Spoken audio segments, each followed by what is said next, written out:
Bienvenue à Ogny, nous sommes aujourd'hui hors des murs du musée pour découvrir ce village qui est localisé à la limite de la province du Hainaut et de la province de Namur.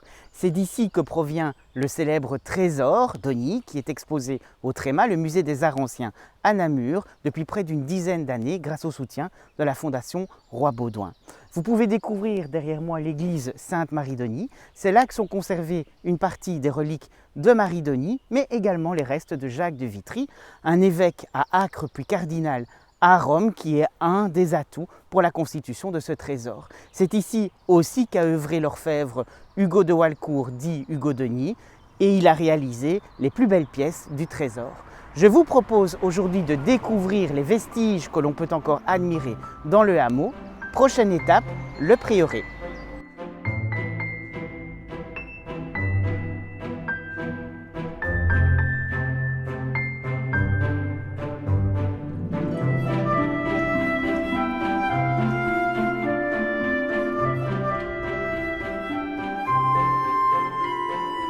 Nous voici dans la cour d'honneur du prieuré Saint-Nicolas. Derrière moi se trouvent les vestiges du XVIIIe siècle. Alors à l'origine, le prieuré, dans ses bâtiments médiévaux, a été construit entre 1187 et 1204, date à laquelle l'église du prieuré a été consacrée. À l'origine, s'y sont retrouvés des chanoines qui suivaient l'ordre de Saint-Augustin. Et c'est dans ces bâtiments médiévaux que sont venus Marie d'Ogny pour vivre sa retraite, en même temps Jacques de Vitry pour la rencontrer, et c'est dans ces bâtiments aussi que Hugo d'Ogny a réalisé une partie des œuvres du trésor. Les bâtiments du XVIIIe siècle, le dernier mois, cachent la réalité médiévale. Et pour retrouver cette réalité médiévale, je vous propose de rencontrer Patrice, qui est un archéologue du bâti et qui va vous expliquer sa méthode pour essayer de faire revivre ces bâtiments. Ici pour une mission de 3 mois avec les musées royaux d'art et d'histoire. On travaille en sous-traitance pour la WAP qui a décidé d'investiguer les bâtiments du prieuré d'Ogny. Alors la mission consiste en 2 volets. Le premier, c'est une documentation très importante des bâtiments. On va faire un inventaire en fait de tout le patrimoine ancien et dans l'ancien régime que contiennent encore les bâtiments.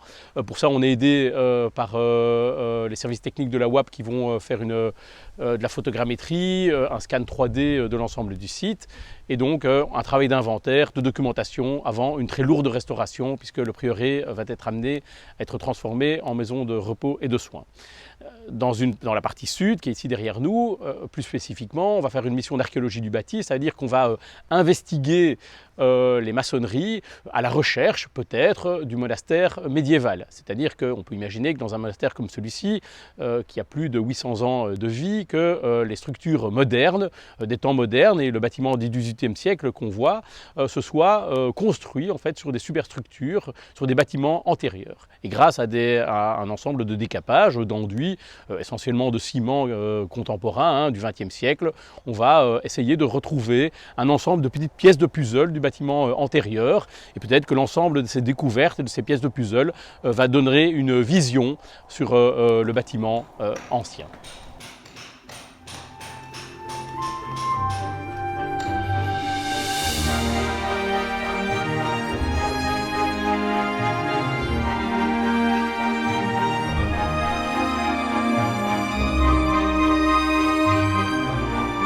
En attendant de retrouver les traces les plus anciennes du prieuré et peut-être celles de l'époque médiévale, le visiteur peut avoir la chance d'apercevoir parfois les bâtiments du XVIIIe siècle. Par exemple, c'est elle que vous voyez derrière moi qui date de 1740.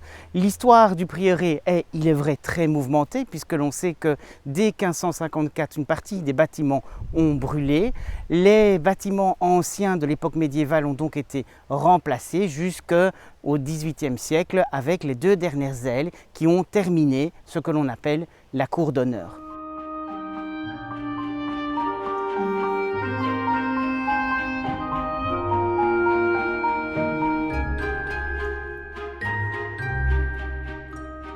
C'est à cet emplacement précis qu'ont été édifiés successivement dans le temps différents bâtiments religieux et notamment les cloîtres et les différentes églises Saint-Nicolas.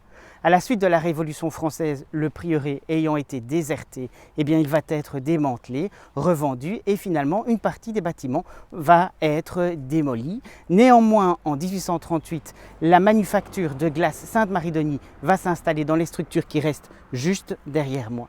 Alors s'il faut encore chercher dans le hameau différentes traces de la dévotion et du culte de Marie-Denis, je vous conseille tout simplement de venir d'habitude en cette semaine de juin. Pourquoi? Parce que le 23 juin est célébrée la fête de Sainte Marie-Denis et normalement le week-end qui suit, le dimanche, a lieu une procession qui exceptionnellement cette année-ci ne pourra avoir lieu.